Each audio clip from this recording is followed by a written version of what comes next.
on Wednesday, June 11th. This is Studio 2. I'm Cherry Gregg. And my name is Avi Wolfman Arendt.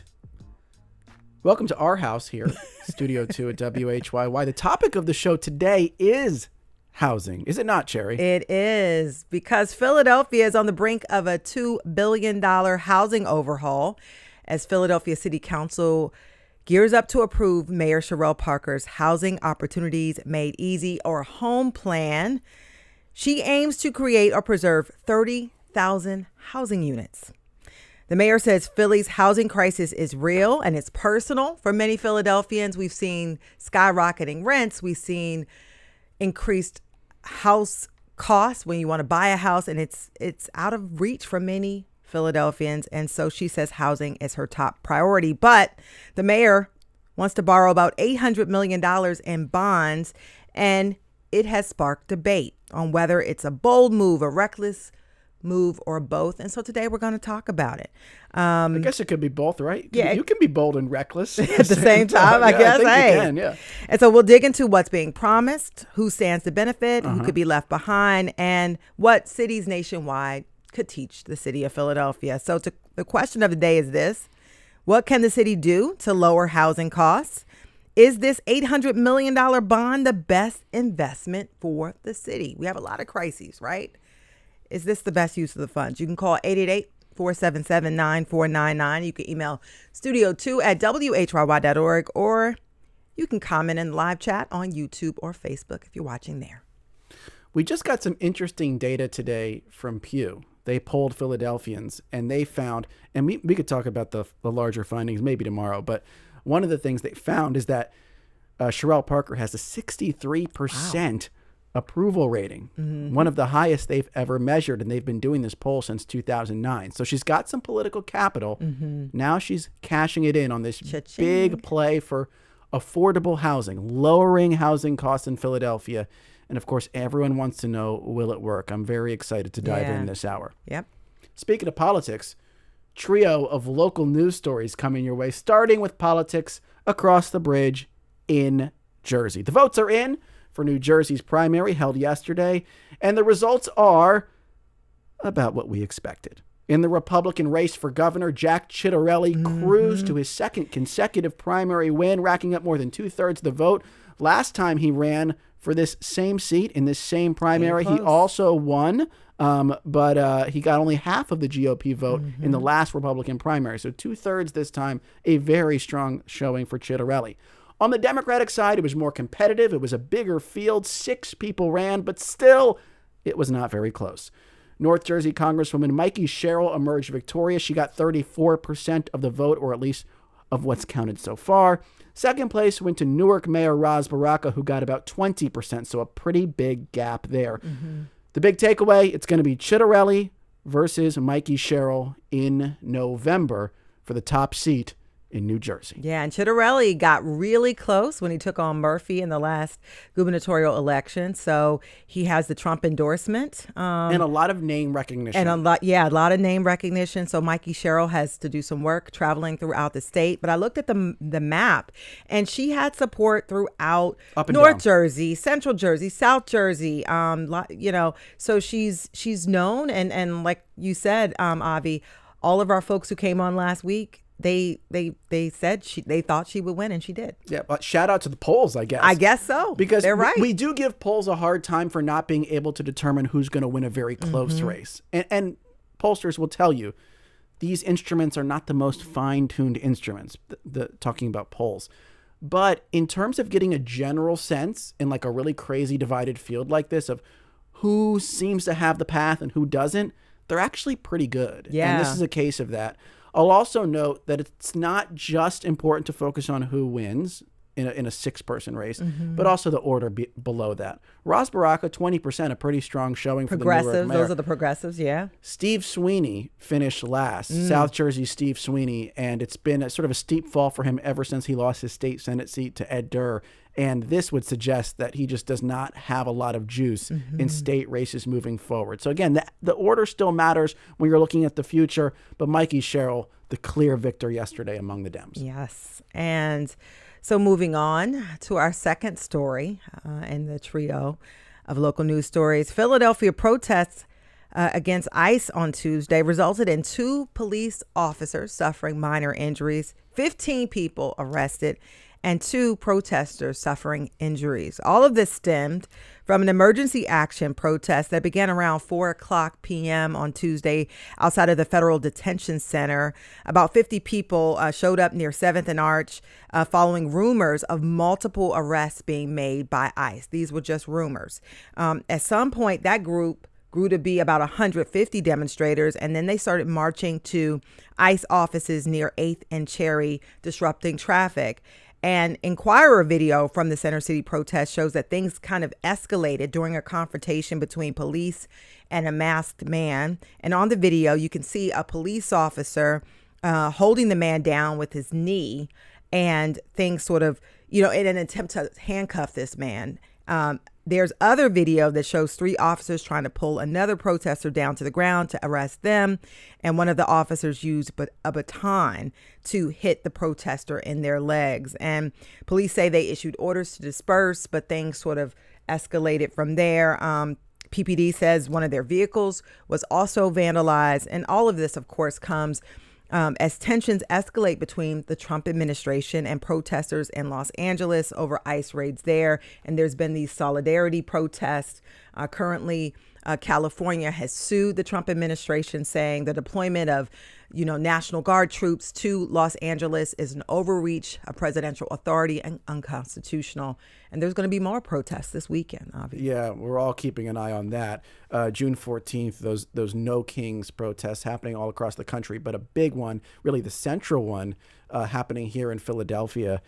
And looking at the video that you talked about from yesterday, that was the closest I had seen to anything that looked like 2020 here in Philadelphia over the last 5 years. Doesn't mean that's the path we're headed down, but obviously all of us who lived through that looked at that scene, the way the police were behaving, the confrontation with the protesters, and said that does conjure a familiar feeling. And because it comes on the eve of these long scheduled, larger protests that are going to be happening this weekend, obviously there is an edginess in the air, and we're all going to be watching and monitoring. Yeah, and people are very sensitive now, especially when it comes to ICE and ICE arrests. So we'll be watching. Yeah.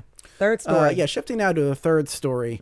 They say, Cherry, you're sipping some water there. Is that a cue? I'm sipping it out of a cup. Well, they say that Jesus turned water into wine. Oh. So, yes, he did. What type of person turns wine into water? A sommelier. There you go. The New York Times had a piece this week on the rise of, and I'm not making this up, fine water. This is very natural water harvested from around the world, often sold at a very high price. It is marketed and enjoyed much like fine wine. Each water has a specific flavor or terroir related to its original source. Yes. Example. Oh, you're laughing? No, you think this is a joke? No, it's not. It was in the New York Times. It's real. Go ahead.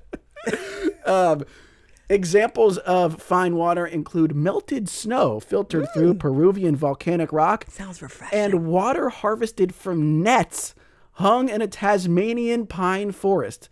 Fine water.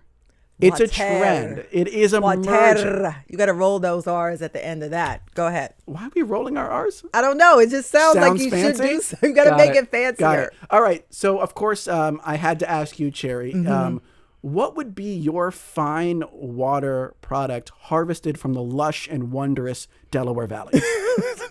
It just doesn't seem like lush and wondrous in Delaware Valley. So, and this is kind of funny joke, but I was thinking, how about the Schuylkill Reserve? Tell me about the Schuylkill Reserve. So we can, because the top of the Schuylkill, gunk. So we're going to dig right down to the bottom. Okay. And we're going to tap the bottom of the Schuylkill. Okay. And we're going to filter it, through rocks taken from the banks of the Wissahickon Creek. Ooh. And what does it taste like? Probably has a bit of earthy taste. Nice. Maybe a little metallic. Probably some hints of brake dust from all the traffic along the The Schuylkill Expressway. Yeah, and I feel like we could pair it with hoagies, other Philadelphia foods, maybe I a like salty that pairing. pretzel. I like that pairing. All right, so let me present mine to you. Mm-hmm. I present to you eau de garbage. Oh my God. Harvested from a dumpster pool on the 2300 block of Tulip Street. Ooh. This luxury libation has strong notes of metal and rubber. Oh, rubber. But what's lurking in the back of the bouquet? Yes, it's a hint of twisted tea, accented with the faintest outline of expired sunscreen. Eau de garbage. Why drink water when you can drink water? Water. Oh, that's so good. By the way, I can just taste it in the back of my mouth. You know how stuff gets stuck right there. A little eau de garbage. Yes. Well, here's a big question for us. From the back of a dumpster. Okay. Is this new housing plan from the city of Philadelphia garbage or is it gold? We're going to we're going to explore in the next segment talking about this big, bold new housing initiative from the Parker administration. We want to hear from you. Studio2 at WHYY.org or give us a call, 888-477-9499. We'll be right back on WHYY's Studio 2.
Welcome back to Studio 2 on WHYY. I'm Avi Wolfman-Arendt. And I'm Cherry Gregg. Barring a major surprise, Mayor Cherelle Parker's signature housing initiative will pass City Council tomorrow. It's a sprawling plan that steers money to dozens of programs. And to pay for it, Philadelphia will take out $800 million worth of bonds. Some say that's too much. Others say not enough. What most agree on is that Philadelphia has an affordable housing problem.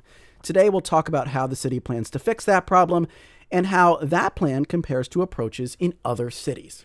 But starting local, we're going to do that with Aaron Moselle, who covers housing and community development for WHYY's Plan Philly. Aaron, welcome back to Studio 2. Thanks for having me.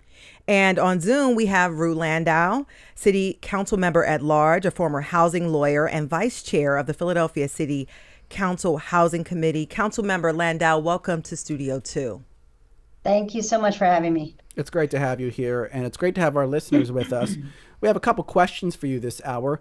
What can the city do to lower housing costs? And is this $800 million bond the best investment for the city? Or perhaps should the city spend it on addressing other issues? Give us a call, 888-477-9499.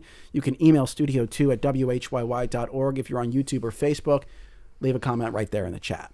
And so, Aaron, we wanted to start with you because we want you to sort of lay out the issue with housing, because we talked about, Philly's, housing stock is aging, rents are climbing, vacancies abound. So give us a lay of the land. How big is the housing problem here in the city? Yes, so like many places around the country, Philadelphia has a housing deficit. The figure that the Parker administration has brought up repeatedly during this process is that we're 17,000 units short. And there's a great need for housing at the lowest end of the spectrum for folks who are what are known as cost burden, which means they spend more than at least 30% of their income on rent. And so that has been part of this discussion about, we need to help those folks, but there's also plenty of folks who make more than that who are also struggling to make ends meet and pay for a mortgage or pay for their rent. Susan comments, does the mayor's proposal include monies to present to help owners repair their properties? I think that's what Susan's saying. Seems to me folks would like to stay in their homes but can't afford repairs. So let's talk about what's in this plan. It is a little hard to summarize because there's so many things. Could you pick a couple of things in this plan that really stand out, either because we're investing a lot of money in them through this plan or just because maybe they're unusual in some other way? Yeah, I mean, the top line for this plan is that it's rooted in a campaign promise to create or preserve 30,000 units of housing. That's not just affordable housing, but across the spectrum. But the administration is focusing mostly on low to moderate income housing.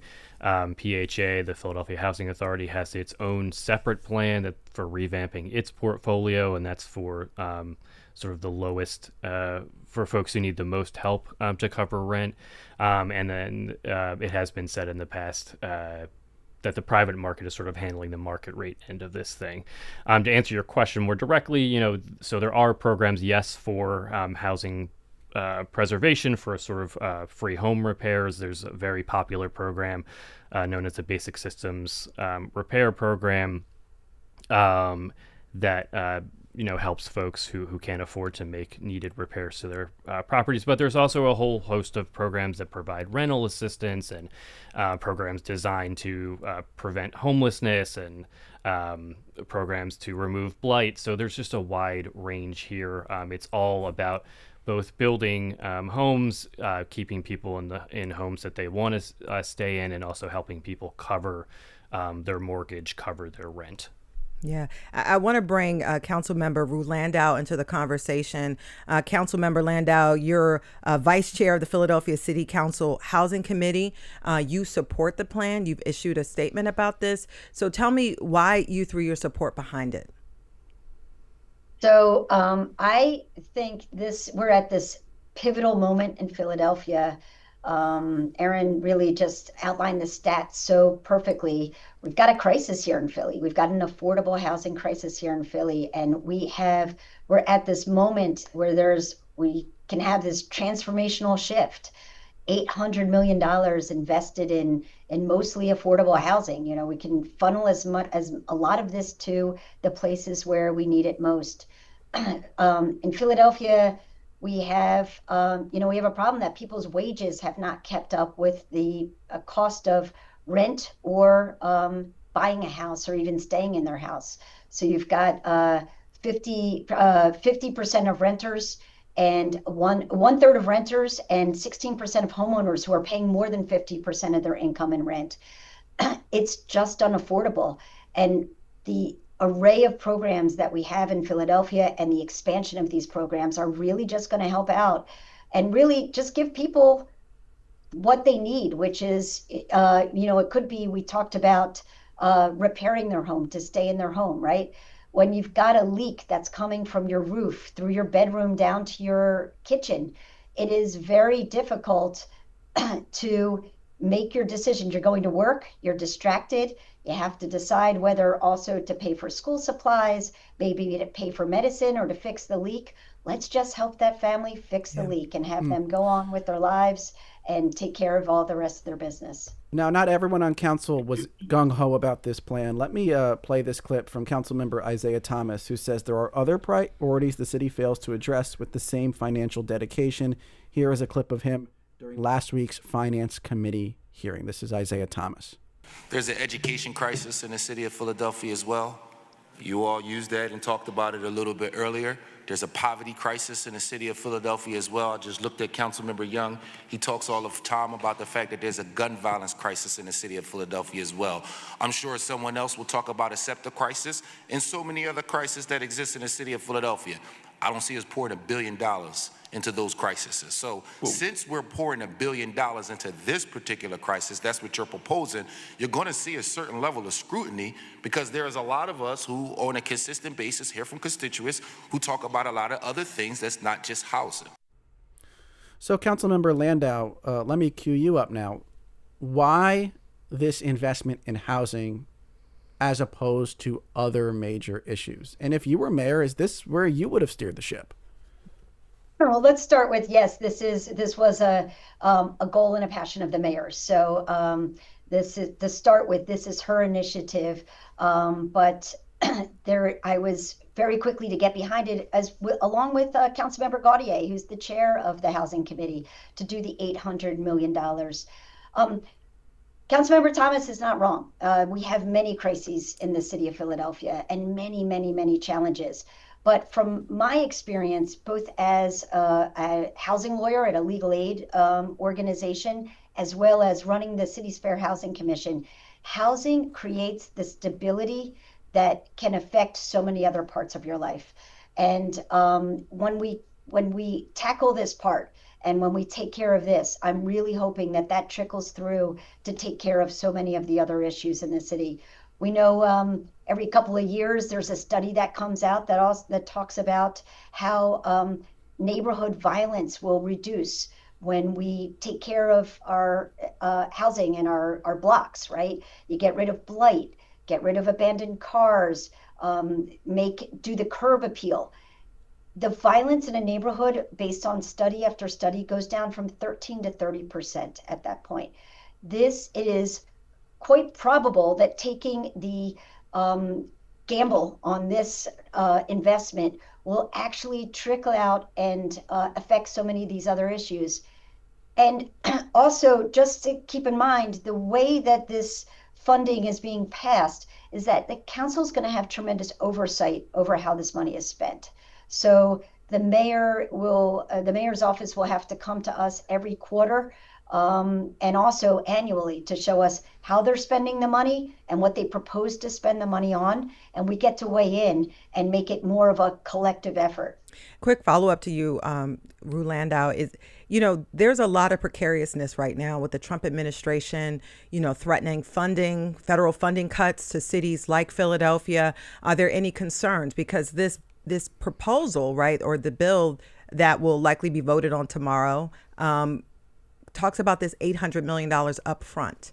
And there's going to be hundreds of millions of more that are going to be paid by the city in interest on this borrowing. Your thoughts on that, given just the uncertainty? Should the city council have sort of considered taking out smaller chunks just in case, because we don't know what's going to happen? Well, as I said, council's going to have the oversight that at some point, if the proposers are coming to us that don't direct the money in the places and the ways in which we need, we will not have the funding go forward. But most importantly, I actually think this is, nothing that's going to happen under the Trump administration is going to be good timing for any big city in America. We are the poorest large city in America, and we want to change that distinction, right? So this investment now feels to me like Philly taking care of Philly. We don't need to worry about the feds on this level. We have affordable housing complexes right now that will time out of their subsidies, right? Most of these big buildings that are subsidized get into contracts with the federal government for 20 or 30 years. A lot of those are coming up for expiration. This amount of money allows Philadelphia to jump in and fill the gap and to keep it affordable so that the maybe 100 people who live in this unit aren't homeless and can't afford other places to live. Again, I can't underscore this enough. This is Philly taking care of Philly for one of the most important sanctity places that we have, which is what we call home. So whether you're a renter, and now we in Philly have more renters than we do homeowners, or if you're a homeowner, and we have so many low-income homeowners in Philly who just can't afford to maintain the place they live, which we know is always the most cost-effective, and what people want is to rehab and take care of the place they already live. This is the investment that we need to take care of that. Before we let you go, I want to ask about one more thing. Some developers say it's just too hard to build in the city of Philadelphia, and one of the problems they point to is the fact that district council members can often stop a project through a tradition called councilmanic prerogative. Do you think that's something the council needs to address and perhaps eliminate in the future? I definitely think that we need to be taking a much harder look at this now, particularly because Philly has changed so much. Most people are not born in one neighborhood, stay in that neighborhood, live in that neighborhood anymore. Just the same as people take trips around the state and the country and to other parts of the world. We live and move around Philadelphia much more freely now, and because of that, it's kind of a global city. And One Philadelphia really means that you can move and live anywhere. And I think we need to have more people looking at the decisions that are being made in every single neighborhood. Yeah. And Aaron, we wanted to, as we close out the segment, I mean, there's a lot of politics being done right now. And it looks like council is going to approve this. This is Mayor Parker's top priority. This is a pretty big gamble on her part politically. Your thoughts on that? Just given the, just given the political sort of makeup of council and some of the pushback that she's been seeing. Yeah, I mean, this is certainly her biggest policy agenda item, and the biggest thing that we've seen to date out of this administration in terms of policy. Obviously, there was the Sixers arena situation that took up a lot of time, and people have a lot of feelings about that. And how that turned out. Just to bounce off what the councilwoman was saying in terms of control, within the amendments to the funding bill, council has agreed or will agree. It's expected that they will agree to give up some of that councilmanic prerogative when it comes to how certain parcels are disposed of. A small concession. Administration. But the issue is it's a live. fairly major concession. Yeah. Historically, right. This is all meant to sort of fast track parcels in the city's inventory so that they can be repurposed and reused for affordable housing. Yeah. So some of that conversation is happening. Yes. And there's also other efforts to clear some of the red tape and deal with some of the speed bumps that many developers complain about. Right, the less sexy parts of this, but really, there's a lot of bureaucracy when it comes to getting something built in Philadelphia, and the administration has said it is very committed to streamlining that process. Well, thanks for clearing some time and talking with us today, Aaron. Hopefully, Sure. At least streamlined your appearance onto this show. Aaron Moselle, who covers housing and community development for WHYY's Plan Philly. Appreciate your time.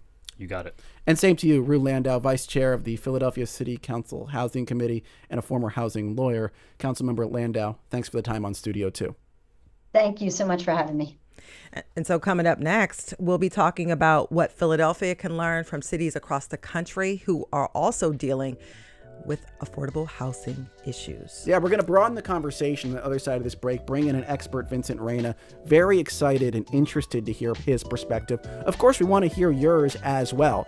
What can the city do to lower housing costs? Is this $800 million bond the best investment for the city?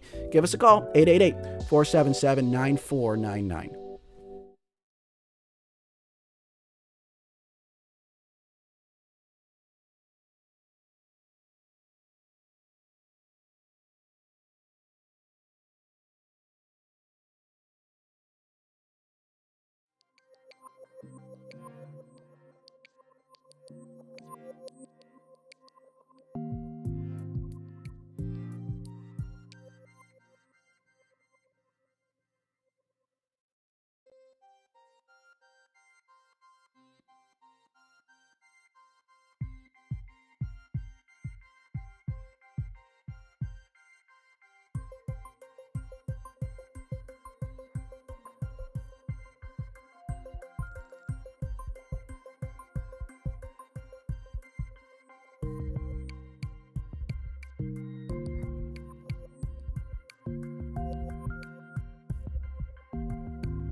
And welcome back, everybody, to WHYY's Studio 2. I'm Avi Wolfman-Arent. And I'm Cherry Gregg, and we've discussed Philadelphia's home initiative with Councilmember Rude Landau and WHYY's Plan Philly reporter Aaron Moselle earlier. And we want to now broaden the conversation to talk about initiatives around the country that help lower costs for renters and home buyers. Joining us to help us do that is Vincent Reyna, a professor and the faculty director of the Housing Initiative at the University of Pennsylvania. He also served as senior policy advisor on housing and urban policy in the White House Domestic Policy Council from 2022 to 2024. Vincent Reyna, welcome to Studio 2. Thank you for having me. And our question for you, our fine listener, what can the city do to lower housing costs? And is this $800 million bond the best investment for the city? Give us a call, 888-477-9499. Email studio2@whyy.org. If you're on YouTube or Facebook, drop a comment in the chat. And so, Vincent, we wanted to first start with you by getting your thoughts on the home initiative here that's likely going to be approved tomorrow in Philadelphia City Council. And I specifically want to talk about you because you did some work, a study on the housing needs in Philadelphia, and your study seems to show that we need a lot more than 30,000 units of housing. Your thoughts? Yeah, no, I mean, our study showed that we essentially need over 64,000 units of affordable housing units for the lowest income households in Philadelphia. So we look at kind of different income bands. The lowest income band is people who make 30% of what we call the area median income, which is the median income for the whole area. And you find that there's a dramatic shortage of housing units available at all for those households. And what that does is it puts pressure across the whole housing market, right? Because there are no affordable and available units for those households, they start consuming more expensive units. So now they're housing cost burden, but they're also taking a unit that would have been affordable to someone at a higher income band, which is then pushing them up as well. So interestingly enough, there's kind of like a pressure coming from the bottom, right? Due to that lack of affordable units in the city of Philadelphia, which really creates the need to be bold and ambitious on the housing front. So it's really exciting to kind of see the mayor really leaning into housing as one of her priority areas. What are the root causes of this affordable housing crisis here in Philadelphia and across the country? Because we heard from a prior guest that wages are not growing as fast as housing costs. Something's making that happen. So what, to you, Vincent Reyna, are like cause maybe 1, 2, and 3? Yeah, so I mean, the biggest cause is that we underproduced housing for way too long, right? After the 2008 recession, you see a dramatic drop in the number of housing units that were being completed across the whole country, and that's particularly true in a place like Philadelphia. And so what that does is it causes people to essentially bid up rents, right? If there's fewer units coming online, there's more people competing for units, and prices start going up. So in cities like Philadelphia, where traditionally there were a lot of more affordable housing units and even home ownership opportunities, more people are bidding for those units, right? At the same time, as you know, we live in a very old city. And so we also have housing quality issues in this housing stock. And so you actually have units that are kind of need a lot of repairs. And because those repair needs are not being met, you could actually see them leaving the housing stock. So you have this kind of two dynamics going on at the same time that we're seeing across the whole country, and particularly in a city like Philadelphia, which is both the housing supply story, but also a housing quality story, which is what makes Philadelphia particularly unique. That's interesting. So it's like basically you're not building enough, but also some of the stuff that's out there that already exists gets so old and dilapidated that people can't live in it anymore.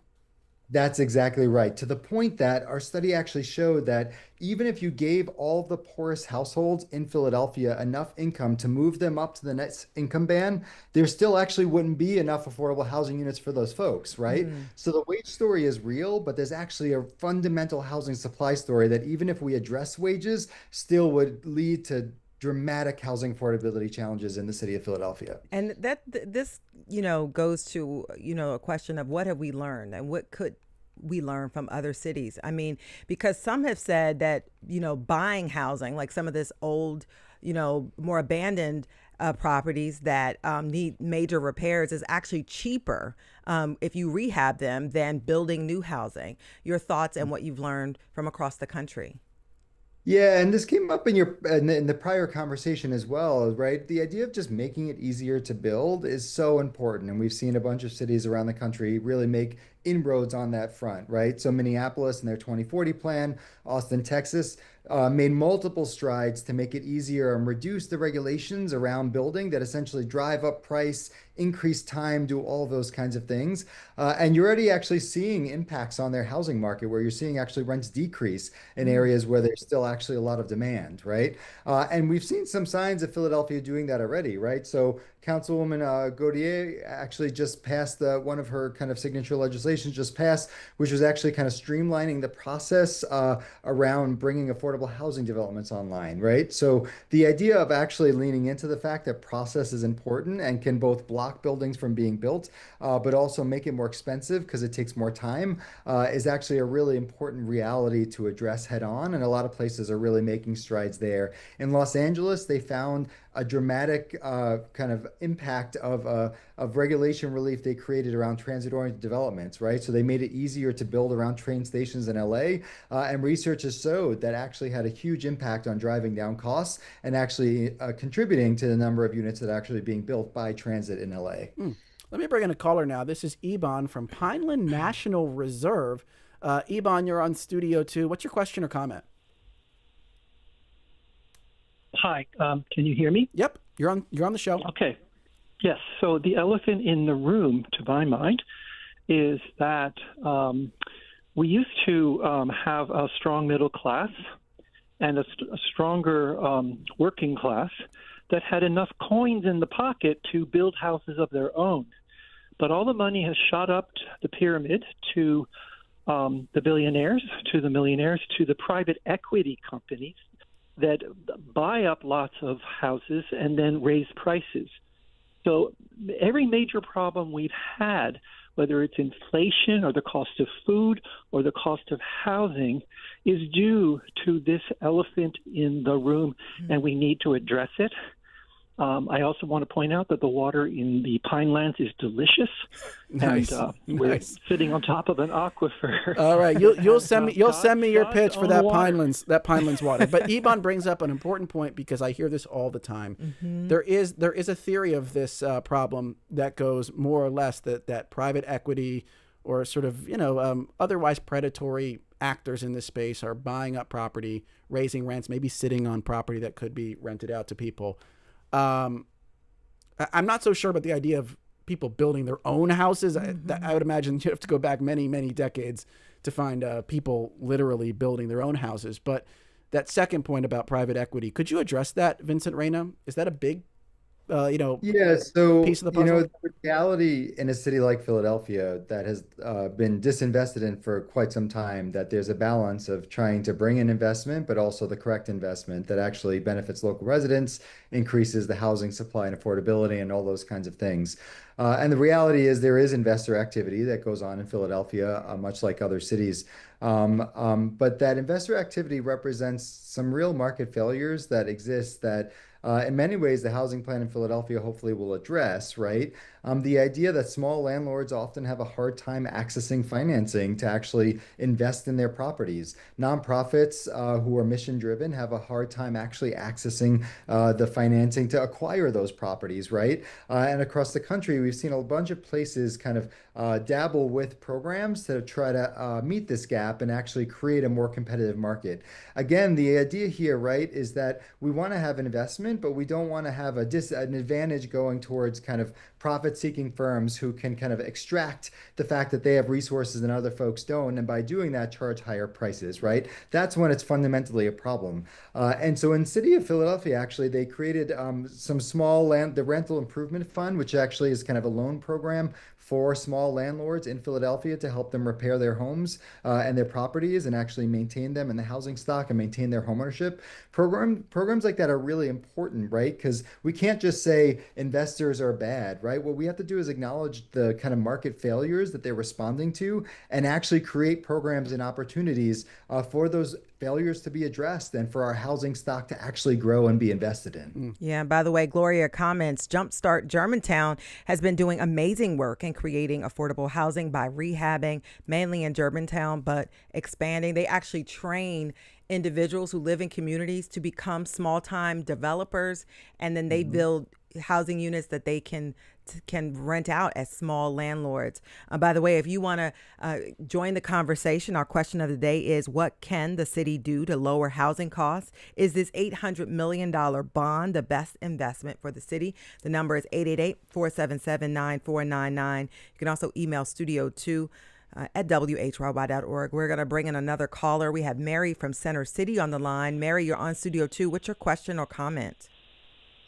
Hi, I went to that talk that you had about the Jump Start, and it was excellent, and it's such a great program. And those are the people that this city should be supporting. And instead of giving big, huge real estate developers that are building these high rises with $2 and $3 and $4 and $5 million apartments that are going to get 10-year tax abatements, this city has held on to that 10-year tax abatement way too long. The way the people should be phased out of it, and they shouldn't be able to take advantage of it more than once. And the real estate developers shouldn't be getting tax breaks at that level. The tax breaks should be given to homeowners that want to fix their houses up. They should be given to other people, not to big real estate developers. And they should be fining real estate developers that are sitting on blighted buildings around this city. So thanks so much, Mary. Hedge fund guys and all that stuff. Thank you. All right, so Mary has some issues with a prior policy, the tax abatement. I guess this still is driving back to the conversation that we were having, Vincent Reyna, which is, how do you spur investment without creating loopholes for people to take advantage of? Because any program you imagine that you dream up is going to create an advantage for someone and a disadvantage for someone else. And there are often ways to, work a program to your advantage. That could result in a good thing, but it can also result in some bad things. How do you actually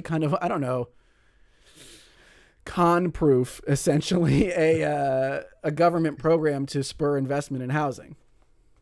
Look, I mean, that's a perennial challenge, right? And in many ways, one, we have to always kind of look at what is the ultimate outcome we're trying to get to, and have we actually gotten there, right? And the acknowledgement that we live in a world of public-private partnerships, and by virtue of that, you have a scenario where, private actors are going to want some form of profit, right? So there's a legitimate question here of, what is the correct level of profit and to whom?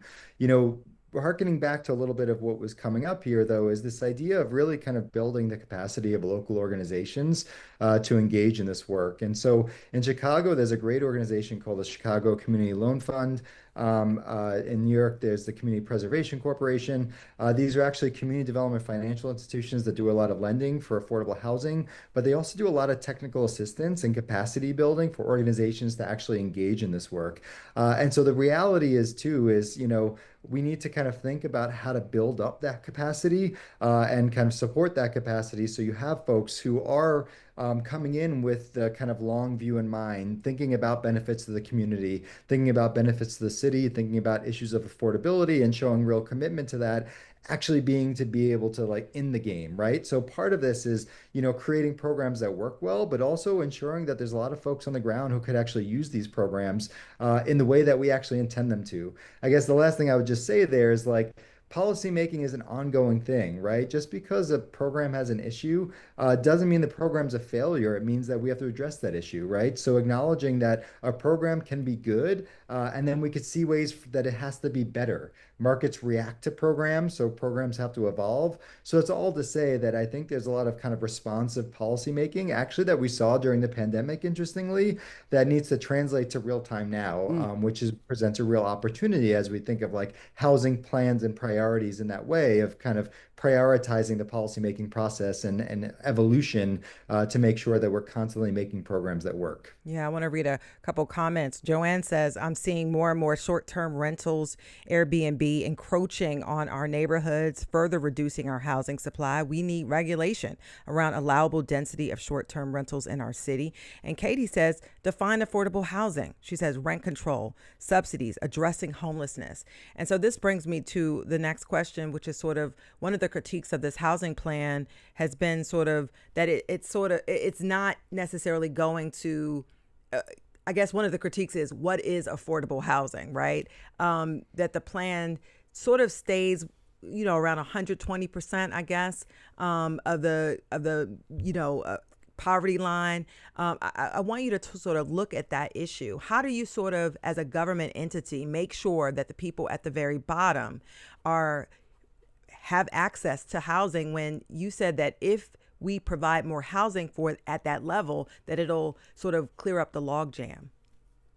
Yeah, no, and that's exactly right. I think that the numbers show that in Philadelphia, the real demands for the lowest income households, and we use the term affordable housing to mean everything in many ways, right? Because we all want some form of affordable housing. It's all relative to us. So when we think about kind of how to define it, you're often defining it based on what population you're trying to serve. The reality is that it's really challenging to provide affordable housing opportunities for those with the lowest incomes, right? Because they have the least money to pay rent because they have less income by definition, right? And so in acknowledging that, what it presents is a real kind of opportunity, particularly in places like Philadelphia, where there still are some relatively affordable housing units, to ensure that we preserve the affordability of those existing affordable units, invest in them so they're quality places to live. And you've seen that actually in a lot of like our home repair programs. City of Philadelphia actually historically has had a large share of low-income homeowners, right?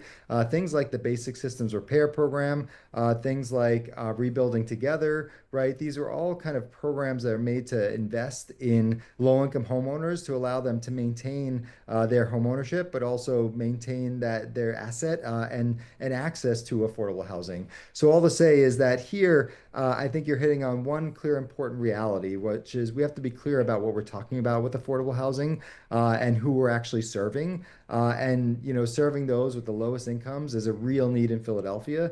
And there's a host of programs that are aiming to do that already, and a real opportunity to kind of leverage the fact that there are units that are affordable right now in the city, and we could keep them affordable and improve their quality, but also we can expand that stock by leveraging resources. PHA just put out an ambitious plan to increase the number of affordable units in their portfolio. And we're seeing this actually in housing authorities across the country. Montgomery County has been at the forefront of creating a loan product that creates more mixed income housing and expands affordable housing supply. And so we're really venturing whole new areas where there are a lot of potential opportunities, and we're going to see in years to come how those actually get realized.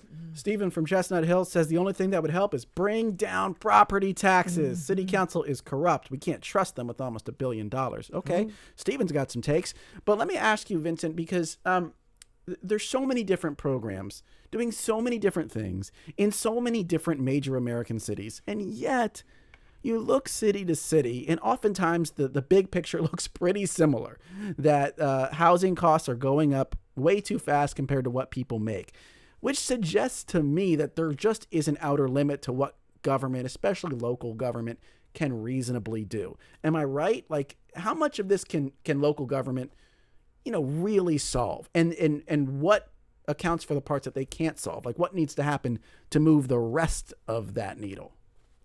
Look, as you said in my introduction, I just came from a stint at the White House, and I think there's a clear federal policy role here, Yeah. right? In the Biden-Harris administration, we launched the first ever Housing Supply Action Plan, Blueprint for a Renter's Bill of Rights. We launched a whole bunch of initiatives that started really kind of hitting the ground in really important ways. The reality is we have no housing safety net. For every one household who receives a Section 8 voucher, there are another 4 who are eligible and do not receive it, right? And that's a fundamental problem. That said, there's a lot states and localities can do. And in many ways, like your prompt for the viewers is indicative of one of the key challenges, right? Is that in under-resourced environments, we're often kind of debating across different policy options, right? And we often wait for a crisis scenario to essentially create the impetus to really go full force into addressing an issue. So in many ways, what we're seeing is like a real ambitious policy response to a housing affordability crisis that was kind of a decade in the making, right? And you could easily argue, though, our ability to respond this robustly is only because it's a crisis, right? Yeah, that's fair. And so there's a lot we can do to learn in this moment to actually correct systems at the federal level and the local level so we don't get ourselves in the scenario going forward. But there's a lot we also need to do in the immediate term to really kind of help people because a lot of folks are really kind of on the brink of eviction, on losing their homes, and all those other kind of realities that we want to make sure don't actually happen. And we're going to try to squeeze in one more caller before the show ends. We have Gary Gary from Germantown on the line. Gary, you're on Studio 2. If you could keep it brief, what's your question or comment? Okay, well, first, I just want to thank the main expert there. He's fantastic. So two things. Number one is that we can really cut down the cost of housing through prefab, the main problem of the building trades union. So why not have a public partnership between the city and the building trades union so that they together own a prefab housing company? Interesting. So I wanted to get his advice. And then the second thing is that Get Courage Now has developed very free, simple technology that enables huge rent strikes against the big owners that own hundreds of units, because it makes it much easier for thousands of people to agree to go on a rent strike, because they can simply say, well, I'll go on the rent strike of $9,999. Others will join me. Well, thanks so much, Gary. Two very interesting points. Can I just get your response to that first one, the idea of prefab housing? That's talking about not necessarily the permitting process, right? But like actually building the house. Are there things we can do to improve that? Oh, yeah, totally. I mean, what we're seeing is a lot of innovation now in the construction process. And I think that's a real important piece of the puzzle here, right? Is to think creatively about how we construct prefab housing, right? The idea of manufactured housing. Manufactured housing these days is actually, there's a lot of very high quality manufactured housing, which essentially helps then drive down the cost of the unit itself, right? So I think there are real opportunities to embrace new construction technologies. And so it'll be really interesting to see in the years to come how the city actually works to actually to do that. As we get ready to wrap up, I got to ask you this. I love asking people, if you were in charge and you could do whatever you want, and you said the city needed 65,000 housing units to be able to fill the need. What would be the things that you would do to get that 65,000 units as soon as possible? You know, I love this question. And the challenging part about all of the answers to this always with housing is that you want to say like there's one thing, there's this like silver bullet. And it's actually a myriad of things, which then everyone falls asleep and you kind of lose the compelling argument when you say that. But I think there's a reality here, right? That there are opportunities to really leverage resources that the city have, right? Vacant land that we could develop on, right? The idea of free land drive is really an important kind of element to be able to leverage. There's an opportunity, and the city's leaning into this, to acknowledge that they create financing programs that are actually low to no risk for the city, that actually lead to kind of large scale housing production, particularly for low cost units. You know, the city developed a really innovative rental assistance program called PHL Housing Plus, which gave direct to tenant assistance. And programs like that present real opportunities to address immediate kind of income needs and housing needs for individuals. So all to say is I think there's a lot that can be done on the land side, on the development side, but also on the subsidizing actual rental costs and a home ownership cost side. You gotta throw a lot of spaghetti at the wall, it sounds like. See what sticks. But thanks so much for your time, Vincent Reyna, professor and faculty director of the Housing Initiative at the University of Pennsylvania. Really just wonderful in breaking some really complex stuff down. Appreciate your time today on Studio 2. Really appreciate you having me. Take care now. Yeah, and some good ideas from our callers as well. So thanks for calling in, and thanks for the comments. And thanks to our producers, Debbie Builder, Paige Murray Bessler, and Andreas Copes. Thanks to Mike Schiffler, our visual producer, and Al Banks and Tina Calicay, who engineered today's show. Our executive producer is Kevin McCory.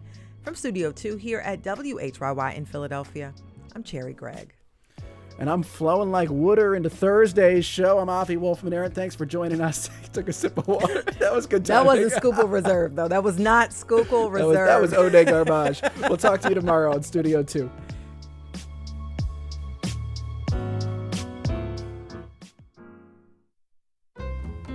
Tomorrow at noon, it's the Ultimate Studio 2 Summer Bucket List. We're venturing a bit outside of the Delaware Valley and those popular Jersey Shore towns for hidden gem experiences that are totally worth the trip. We'll share our picks for the best food, outdoor wonders, and spots to beat the heat outside of the Philly bubble. Get your suggestions in. We want those hidden gem day trip spots in the Philadelphia exurbs and beyond. Email them to studio2@whyy.org and meet us back here tomorrow for Studio 2. But first, coming up next, you know it. It's Here and Now. Supporting